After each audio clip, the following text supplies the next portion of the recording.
নেশা শব্দটাকে তুমি কিভাবে দেখো, পজিটিভ নাকি নেগেটিভ? আমার জানা মতে তোমাদের মধ্যে 99% মানুষই এই শব্দটাকে নেগেটিভভাবে দেখে। কারণ এতদিন ধরে তোমরা শুধুমাত্র ফেসবুকের নেশা, ইনস্টাগ্রামের নেশা কিংবা মোবাইল ফোনের নেশার সাথে পরিচিত ছিলে, কিন্তু আজ আমি তোমাদের এমন এক নেশার সাথে পরিচয় করিয়ে দিব যা তোমার জীবনে নেগেটিভ নয় বরং পজিটিভ ইম্প্যাক্ট ফেলবে। কি কিছুটা অবাক হচ্ছ? ভাবছো কি এমন নেশা থাকতে পারে যা তোমার জীবনে পজিটিভ ইম্প্যাক্ট ফেলবে? তাহলে আমি তোমাদের জানিয়ে রাখি যে আমি তোমাদের পড়াশোনার নেশার কথা বলছি। যে নেশা একবার যদি তোমাকে ধরে ফেলে তাহলে স্টুডেন্ট লাইফে তোমাকে ঠেকানোর সাধ্য আর কারো নেই। নগর বায়োস্কোপের আজকের ভিডিওটি যদি তুমি মনোযোগ সহকারে দেখতে পারো তাহলে তুমি শিখতে পারবে যে পড়াশোনাটাকে কিভাবে নিজের নেশায় পরিণত করা যায়। আর আমি মনে করি প্রত্যেকটা স্টুডেন্টের এই ভিডিওটি দেখা উচিত, কারণ স্টুডেন্ট লাইফের মোড় ঘুরিয়ে দিতে আজকের এই একটা ভিডিওই যথেষ্ট। তো চলো শুরু করা যাক। একটা বাস্তব উদাহরণ দিয়ে শুরু করি। তোমরা ঘন্টার পর ঘন্টা ধরে মোবাইল ফোন স্ক্রলিং করলেও বোরিং হও না, কিন্তু পড়ার টেবিলে বসার 30 মিনিটের মধ্যে ছটফটানি শুরু হয়ে যায়, বিরক্ত লাগা শুরু হয়ে যায় পড়াশোনার প্রতি। মনে হতে থাকে যে কখন পড়াটা শেষ করে হাতে মোবাইল ফোনটা নিবে। আর এরই মাধ্যমে বোঝা যায় যে মোবাইল ফোনের প্রতি তুমি আসক্ত। এটা তোমার কাছে এক প্রকার নেশার মতো। কিন্তু কেমন হবে যদি তোমার এই নেশাটা মোবাইল ফোনের উপরে না হয়ে পড়াশোনার প্রতি হয়? যদি সত্যি এমনটা হয় তাহলে একজন স্টুডেন্টের জীবনের 70% সমস্যার সমাধান হয়ে যাবে। কারণ স্টুডেন্ট লাইফে একজন শিক্ষার্থীর সবচেয়ে বড় দায়িত্ব হলো নিজের পড়াশোনাটা ঠিকমতো চালিয়ে যাওয়া। বাবার মাথার ঘাম পায়ে ফেলে রোজগার করা টাকাগুলো দিয়ে কেনা খাতাগুলোর পৃষ্ঠায় যেন প্রেমপত্র লেখা না থাকে। মাস শেষে স্কুল, কলেজ কিংবা কোচিংয়ের বেতনের টাকাগুলো যেন বৃথা না যায়। যদি তুমি এই বিষয়গুলো নিশ্চিত করতে পারো তাহলেই বুঝে নেবে যে তুমি একজন আদর্শ স্টুডেন্ট। আর যদি এমনটা না হয় তাহলে তুমি হয়ে যাবে এক বেঈমান। কারণ তোমার বাবা কিংবা ভাই তাদের মাথার ঘাম পায়ে ফেলে রক্তকে পানি করে যে টাকাগুলো উপার্জন করে তোমার পড়াশোনার জন্য দেয় সেগুলো রীতিমতো বৃথা যেতে দিচ্ছ তুমি। এবার অনেকেই বলবে যে ভাই আমিও পড়তে চাই কিন্তু পড়াশোনায় আমার মন বসে না। আর তোমার এই সমস্যার সমাধানে আমি তোমাকে মাত্র 4টি রুলস ফলো করতে বলবো, যেগুলো ফলো করার মাধ্যমে তুমি তোমার পড়াশোনাকে এক অন্য লেভেলে নিয়ে যেতে পারবে। রুলস নাম্বার 1, স্যাটিসফ্যাকশন তৈরি করা। যদি তোমাকে প্রশ্ন করা হয় যে পড়াশোনা করে তোমার লাভ কি, তাহলে এই প্রশ্নের উত্তর দেওয়ার আগে তুমি হয়তো মনে মনে ভাববে, আরে ভাই এটা আবার কেমন প্রশ্ন? কারণ সকলেরই তো জানা আছে মানুষ নিজের ভবিষ্যৎকে এস্টাবলিশ করে ভালো একটা চাকরি পাওয়ার আশায় পড়াশোনা করে। কারণ যদি ভালো কোনো চাকরি কিংবা বিজনেস শুরু করতে না পারে তাহলে এমন পড়াশোনার তো কোনো মানে নেই, তাই না? অর্থাৎ এর মানে দাঁড়ায় যে পড়াশোনা করার ফলে তুমি ভালো একটা চাকরি পাবে কিংবা নিজের একটা স্টার্ট আপ শুরু করতে পারবে, এবং সেগুলো থেকে নিজের যে ইনকাম হবে তা দিয়ে তুমি নিজে এবং তোমার পরিবারকে স্বাচ্ছন্দ্যে চালাতে পারবে। ভবিষ্যতে তোমার ছোট ভাই, বোন কিংবা তোমার সন্তানের জন্য আলোকিত একটা ভবিষ্যৎ রেখে যেতে পারবে। কিন্তু এসব জেনে লাভ কি? কাজের কাজ তো কিছুই হচ্ছে না। পড়াশোনা তোমাকে একটি ব্রাইট ফিউচার উপহার দেবে জেনেও তোমার পড়াশোনা করতে ইচ্ছে করে না। কারণ মানুষের দরকার ইনস্ট্যান্ট স্যাটিসফ্যাকশন, বাংলায় বলতে গেলে তাৎক্ষণিক সন্তুষ্টি। মানুষ প্রকৃতিগতভাবে ইনস্ট্যান্ট স্যাটিসফ্যাকশনকে খোঁজে, কারণ আমাদের মস্তিষ্ক এমনভাবে তৈরি যা আমাদের সাময়িক আনন্দ বা তাৎক্ষণিক পুরস্কারকেই বেশি প্রায়োরিটি দেয়।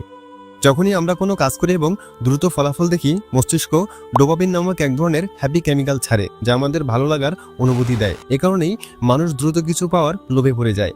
আর পড়াশোনার সময় বিশেষভাবে ইনস্ট্যান্ট স্যাটিসফ্যাকশন চাওয়ার কারণ হলো পড়াশোনা হলো দীর্ঘমেয়াদী বিনিয়োগ, ফলে তাৎক্ষণিক ফলাফল দেখা যায় না। তাই মস্তিষ্ক অস্থির হয়ে ছোট ছোট আনন্দের খোঁজ করে। তাই যদি পড়াশোনার ভেতরেই ইনস্ট্যান্ট স্যাটিসফ্যাকশন তৈরি করা যায় তাহলে মস্তিষ্ক উৎসাহিত হয় আরও মনোযোগ ধরে রাখার জন্য।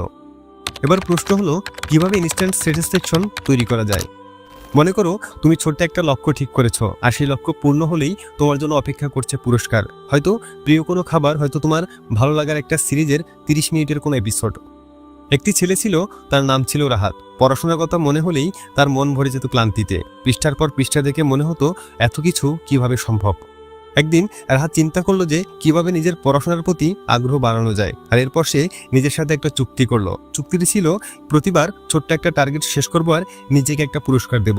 প্রথম দিন রাহাত ঠিক করলো 10টা পৃষ্ঠা শেষ করলে নিজেকে একটা চকলেট দেবে। তারপর সে পড়তে শুরু করলো। প্রথমে মন টানছিল না, কিন্তু মনে পড়ে গেল টার্গেট শেষ করলেই পুরস্কার আছে। আর যখন 10টা পৃষ্ঠা শেষ করলো তখন হাতের মুঠোয় ধরা সেই ছোট্ট চকলেট ছিল যেন এক বিশাল ট্রফি।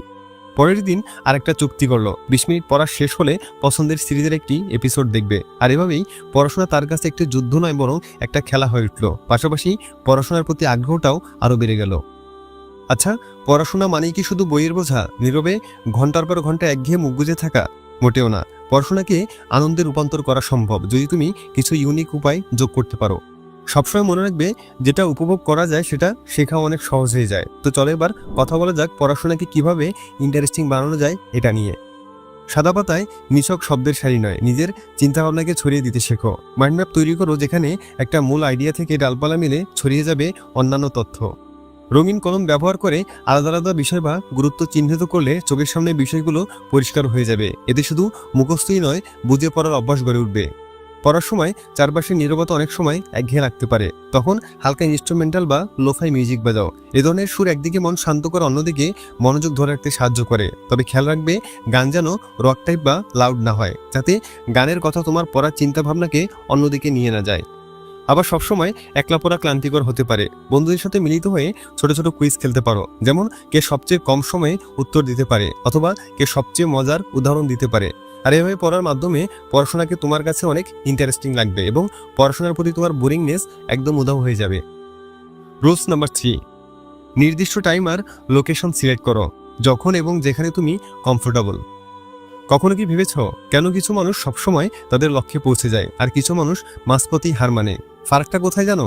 ফারাকটা হলো নিয়মিত অভ্যাস। আর এই অভ্যাস গড়ে ওঠে নির্দিষ্ট সময় আর স্থান নির্ধারণের মাধ্যমে।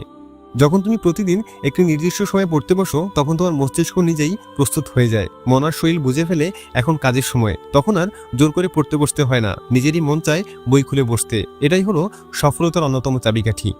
একটা নির্দিষ্ট স্থান, হোক সেটা তোমার টেবিলের এক কোণা বা জানলার পাশে একটা চেয়ার, সেই স্থানটা তোমার মস্তিষ্কের জন্য হয়ে ওঠে ফোকাস জোন। কারণ ওই জায়গায় এলে তোমার মন বুঝে যাবে তোমার এখনই পড়ার সময়। আর ভিডিওটা দেখা শেষ করে অবশ্যই কমেন্ট করে জানিয়ে দেবে যে তোমরা কে কোথায় পড়তে বসো। এবার কথা বলবো আজকের ভিডিওর সর্বশেষ রুলস নিয়ে, আর সেটা হলো ডিজিটাল ডিস্ট্রাকশনকে দূরে রাখা। আজকের দিনে প্রযুক্তি আমাদের জীবনের অবিচ্ছেদ্য অংশ। ইন্টারনেট, মোবাইল, সোশ্যাল মিডিয়া সবকিছু আমাদের জ্ঞানের ভান্ডার খুলে দিয়েছে, কিন্তু একই সাথে এগুলো হয়ে উঠেছে পড়াশোনার জন্য সবচেয়ে বড় বাধা। ডিজিটাল ডিস্ট্রাকশন যদি সময় মতো নিয়ন্ত্রণ করা না যায়, তবে তা আমাদের স্বপ্ন ছিনিয়ে নিতে পারে। এবার আসি কেন ডিজিটাল ডিস্ট্রাকশন ভয়ঙ্কর। পড়তে বসে যখন হঠাৎ মেসেঞ্জারে মেসেজ আসে বা ইনস্টাগ্রামে নোটিফিকেশন জ্বলে ওঠে, তখন মনোযোগ ভেঙে যায়। ইউনিভার্সিটি অফ ক্যালিফোর্নিয়ার একটি গবেষণা বলছে, একবার মনোযোগ বিচ্ছিন্ন হলে তা পুরোপুরি ফিরে আসতে গড়ে 23 মিনিট 15 সেকেন্ড সময় লাগে। বারবার নোটিফিকেশন চেক করতে গিয়ে পড়ার সময় বেড়ে যায়, অথচ কিছুই ভালো মতো শেখা হয় না। প্রত্যেক দিন গড় একজন শিক্ষার্থী 2 ঘন্টারও বেশি সময় বিনা প্রয়োজনে মোবাইল স্ক্রল করে কাটায়। কেউ যদি পড়তে বসে 10 মিনিট পর পর ফেসবুক স্ক্রল করে, তাহলে যেই পড়া শেষ হতে সময় লাগার কথা 2 ঘন্টা, সে পড়া 5 ঘন্টায়ও শেষ হয় না।